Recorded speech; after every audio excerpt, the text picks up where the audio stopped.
เป็นการขุดสระพี่น้องจกหนองอยู่ในพื้นที่นี่ก็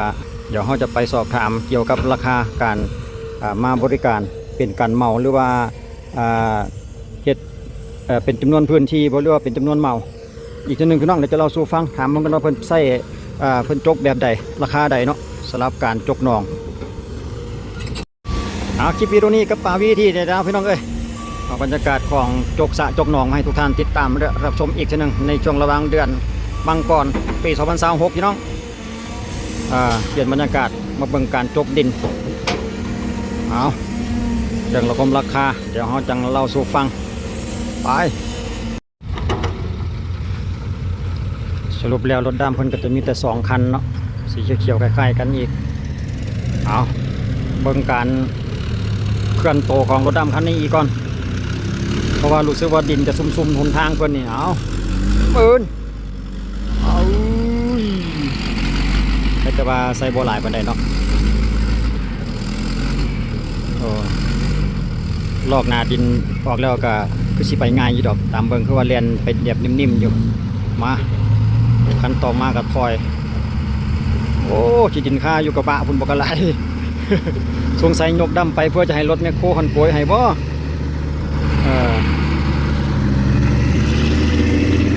ถอยไป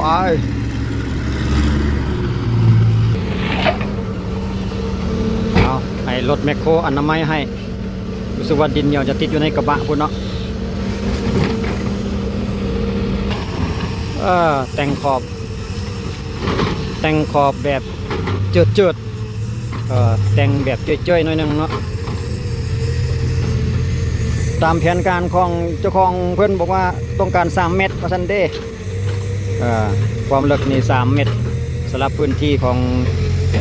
ที่จกนี่ว่า10รวมทั้งคูความว่า10 คูณ 20ว่าซั่นเด้10 คูณ 20พี่น้องสำหรับหนองจุดนี้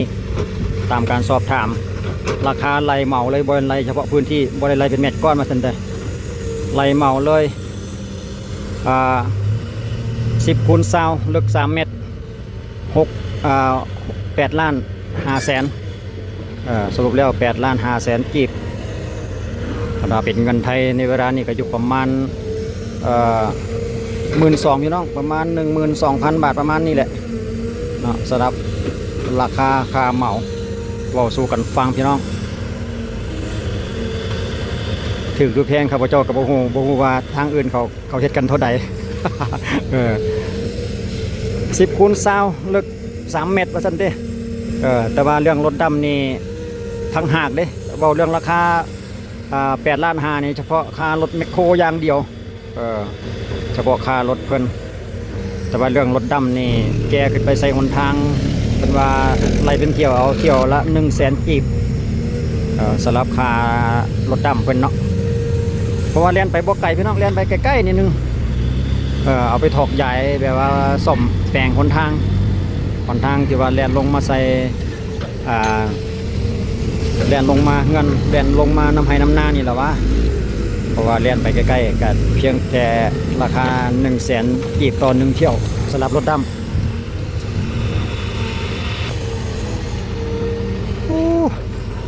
บางเทื่อก็อาจจะสำเร็จภายในมือเดียวว่าซั่นเด้ตามที่เราสอบถามโชเฟอร์เพิ่นเจ้าของรถเพิ่นกันว่ารถดำสะดวกไปไวมาไวสิกะมือเดียวกันแล้ว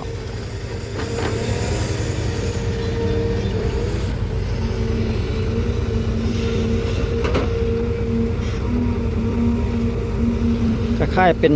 ดินดัดใดหนึ่งเลยพี่น้องแต่ว่าขี้หินรู้สึกว่าจะเป็นสั้นของหินนี่จะอยู่ประมาณ50 เซนนี่แหละกายหันลงไปเราจะเป็นแบบดินดาดดินเหนียวๆหน่อยนึง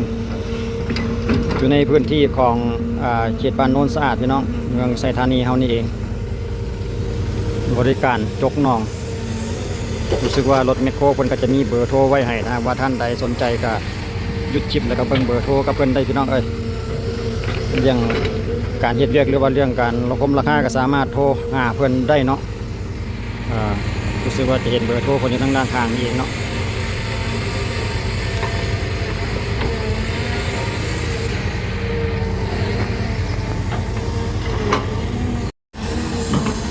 คันใหม่เข้ามาแต่งไปพร้อม ปรับพื้นที่ให้รถดำไปพร้อมบริการดีแล่นไปแล่นมารู้สึกว่ารถดำจมมาสันเดียวพี่น้อง ได้ขอกำลังจากรถแมคโครไปเดี๋ยวเอาไปเบิ่งก่อนรถดำไปจมขึ้นมาบ่ได้ว่าสั้นเด้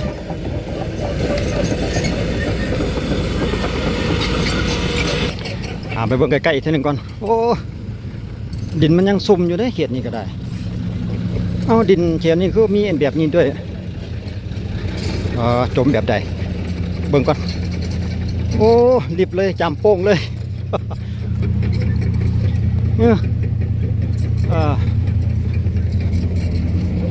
จำโป้งเลยตัวนี้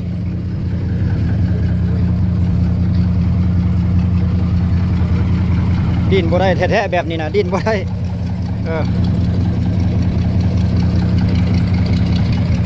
เดี๋ยวเราจะเบิ่งวิธีการช่วยเหลือของรถแมคโครอีกทีหนึ่งไว้มาทางนี้ก่อนคนจะใช้วิธีใดใช้วิธีดัน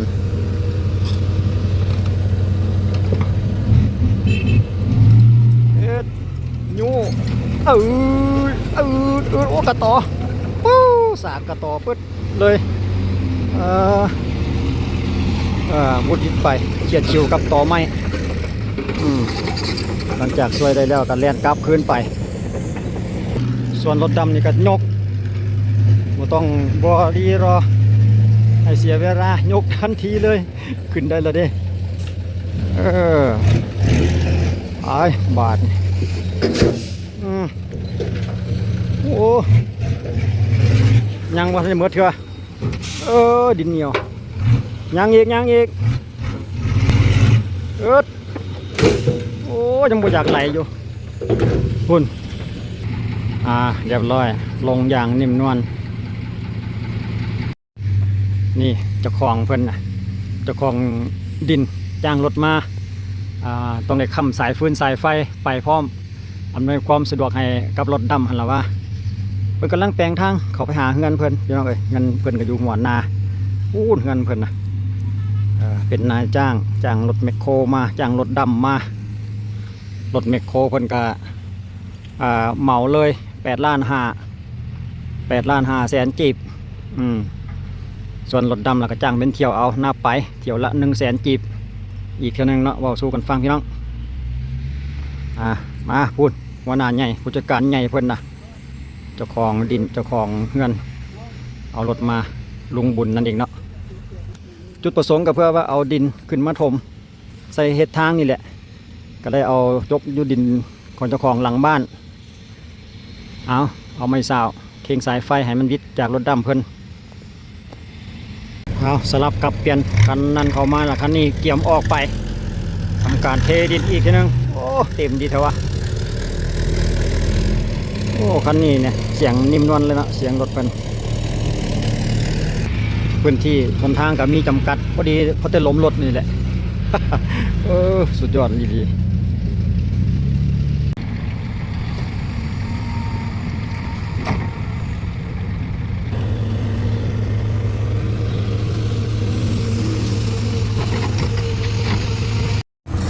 ไปบอลอด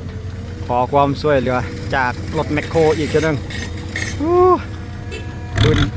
ไปบอลอดยูดักให้แน่ว่าสั้นเด้ยูก้นไปเป็นจังไดเรียบร้อยไปได้นี่กันบ่ได้รถคนนี้ช่วยนี่ไปบ่ได้แล้วต้องได้ใส่ตัวช่วยมาถอยมา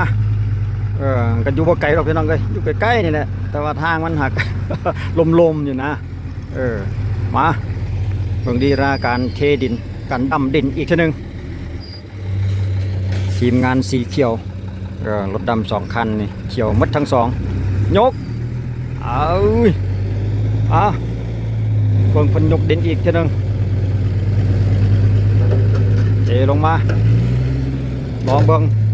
สิมีดินเหนียวติดกระบะอีกป่ะพูนยังอยู่เทิงพูนเรื่อยๆอยู่พูน มันยอมลงเฉย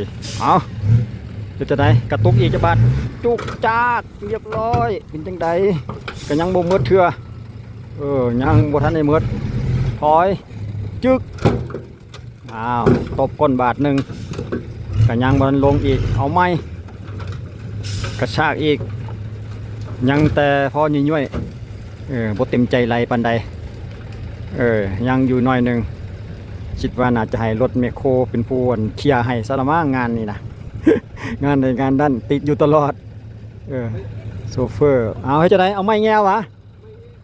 เอาเพิ่นกำลังมาสิหาไม้แง่ว่าซั่นดิมันบ่ร่อนยังติดอยู่หลายเติบได้หั่นโอ้อยากจม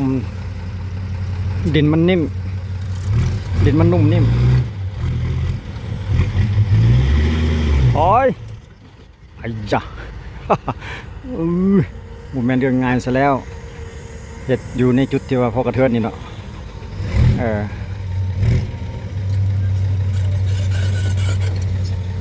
ไปจังได๋นอกบ้านนี่สงสัยจะไปหน้าโยไปหน้าต้องได้ใช้รถแมคโครซอยตลอดว้าช่วยด้วยปฏิบัติให้ครับโอ้สุดยอดเลยสงสัยเพิ่นสิมาถอกใส่ทางเส้นนี้เนาะเอามาพอยาวๆไอ้ยาคิดกำคลองน้ำหลายเกินไปรู้สึกว่าจะเปลงหาทางหน่อยนึงโอ้ยรู้สึกว่าจะดินบ่ได้แล้วจำโป่งอยู่ลุมเลยเด้โป่งคาแล้วค่ำแล้วเดี๋ยวเราเบิ่งวิธีแก้ไขของเพิ่นอีกทีนึงก่อนแมคโครก็เอารถเอาดินเข้าไปอยู่ในอ่างตอนนั้นเพิ่นก็จีทมเยี่ยมเฮ็ดเป็นโครงสร้างคือกันสำหรับอ่างตัวนั้นเนาะมาเบิ่งทางด้านหน้าโอ้บ่กล้าถอกเพิ่นว่าสิถอกว่าซั่นเทบ่ได้ย่านรถปีน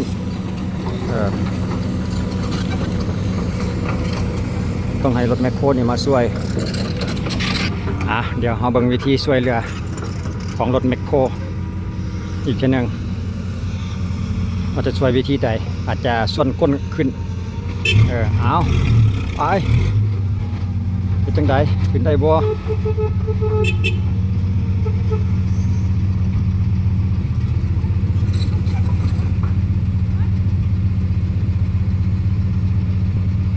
ก็ต้องได้ระวังสายไฟไปนำเพราะว่าอยู่ทางด้านบนรู้สึกว่าจะเห็นมีสายไฟแดง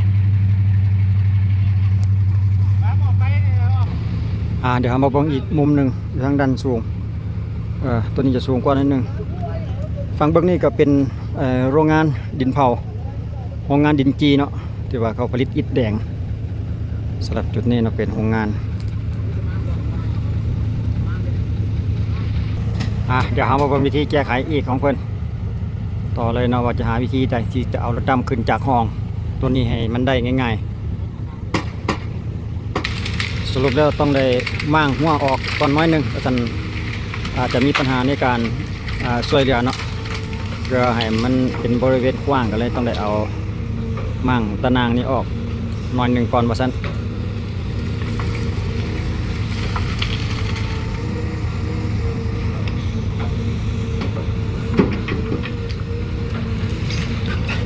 ทางรถดำเพิ่นรู้สึกว่าจะเปิดฝาข้างออกเพื่อจะกวดเอาดินออกจากดำหันสะก้อนเนาะเพื่อให้มันง่าย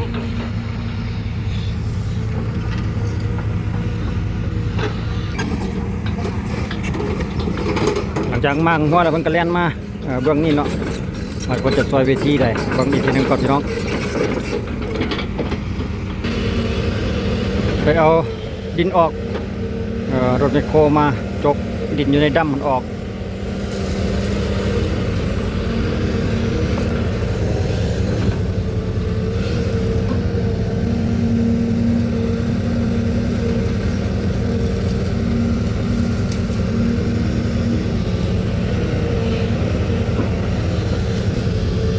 บ่แม่นเรื่องง่ายพี่น้องเอ้ย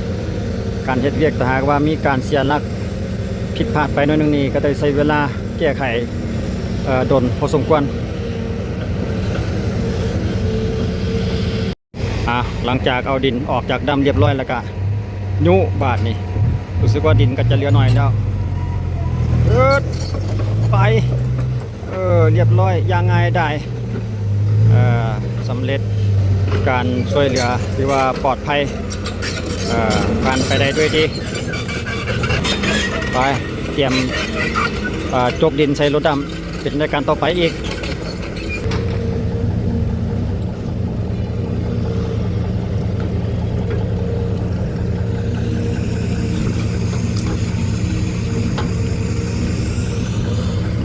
ไปได้หลายทางเนาะ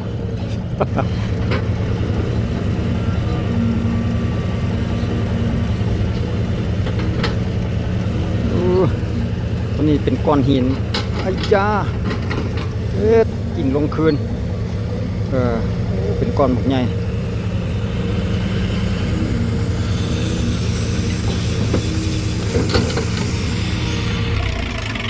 ไปเบิ่งดูว่าเสียงห้วยไหวหรือว่าไหว ออกโตเท่าใดแล้วมันได้ต้องได้ใส่รถแมคโครสวยตลอด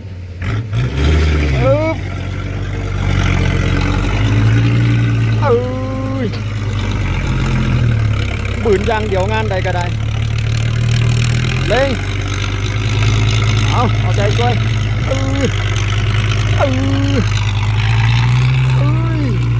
ไปนี่ได้อีลังแล้วบ้านนี้สปีดเลยถอยเขามาถอกใส่ใกล้ๆกับอ่างตัวนั้นคนที่เอาดินเข้าไปในอ่างเปลี่ยนแผนแล้วสิเฮ็ดเป็นบ้านพักมั้ง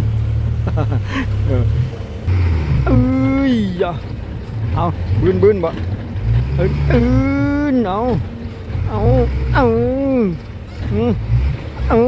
เอาอีกทางอีกเอาอีกเอาทางไหมอีกใจสิขาดนำเอาบ่ไหวขอเทก่อนละไปโยกทันทีทันใดเลยเมื่อยดันแล้วนี่เรียบร้อยมาเบิ่งอยู่ทางด้านของรถโจกบาทเนี่ยเบิ่งรถแมคโครอีกทีหนึ่งใกล้จะสำเร็จแล้วแหละสำหรับจกหนองเนี่ยเนาะเป็นว่าเอาแล้วแต่ทางเป็นมาทันเดทมตามเป้าหมายตามเส้นทางแล้วก็จะพอหนองนี้ได้สำใดก็เอาสำนั่นมาทันเดจะได้ตามเป้าหมายบ่ได้กว้างบ่ได้ยาวบ่สินะบ่ได้แสดงว่าดินไปถมชนทางพอแล้วก็ยุติการจกว่าซั่นแต่ว่าในเวลานี้ยังบ่ทันได้พอเทื่อยังอีกเส้นทางหนึง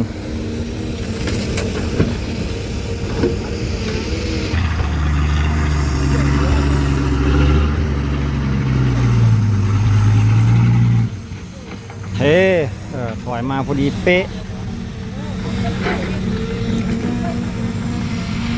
ก็คือว่าเราพี่น้องแผนการเลี้ยงปลาเอาสันเดแต่ว่าอาจจะไกลเงินไปน้อยหนึ่งคิดว่าเพราะว่าแต่ว่าจะได้เพราะว่าพื้นที่มีน้อย อยากได้ดินเอาไปถมใส่หนทางเด้เลยถือโอกาสเอาดินออกเพื่อจะเฮ็ดเป็นหนองได้ดินไปสมทางแล้วก็ได้หนองปลาพร้อมจังซี่นะ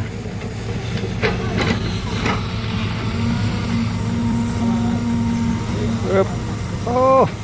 เต็มปุ้งจีเลยเว้ยสุดยอด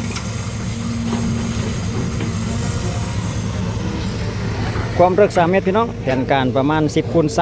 20สำหรับเนื้อที่ของจะเฮ็ดหนองนี่เนาะแต่ว่ายังบ่แน่นอนอีก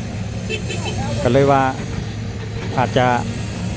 ถ้าว่าดินถมทางพอแล้วอาจจะพอว่าซั่นเด้อาจจะแต่งเลยได้สำใดก็ยาว่าซั่นเด้อว่าจะได้หลายได้หน่อยได้กว้างได้ยาวสำใดก็ยาว่าซั่นเด้เอาเป็นว่าทางว่าดินพอใส่หนทางแล้วจะยุติการจกสำหรับหนองของเพื่อนเนาะหลังจากนั้นก็แต่งขอบอันนี้คือขั้นตอนสุดท้ายพี่น้องหีดขึ้นอย่างสวยงามเลยสรุปแล้วได้บ่อขนาดน้อยตามมาตรฐานแล้วเนาะคิดว่าบนอาจจะฮอด20อยู่ประมาณ10 คูณ 15สำหรับในพื้นที่ของหนองนั่นเองเพราะว่าดินเอาไปใส่ทางก็เพียงพอตามที่ต้องการแต่งขอบขั้นตอนสุดท้ายก็มีเพียงสำนี้พี่น้องเอาบรรยากาศการจกดินราคาจกกันเมาทางไหนกันดังที่กล่าวไปเบื้องต้นสำหรับคลิปนี้ก็ขอบใจทุกท่านในการติดตามและรับชม สำหรับช่วงท้ายเดือนมังกรปี2026ไว้เจอกันในคลิปต่อไปพี่น้องเอ้ยสำหรับคลิปนี้ขอบใจสบายดี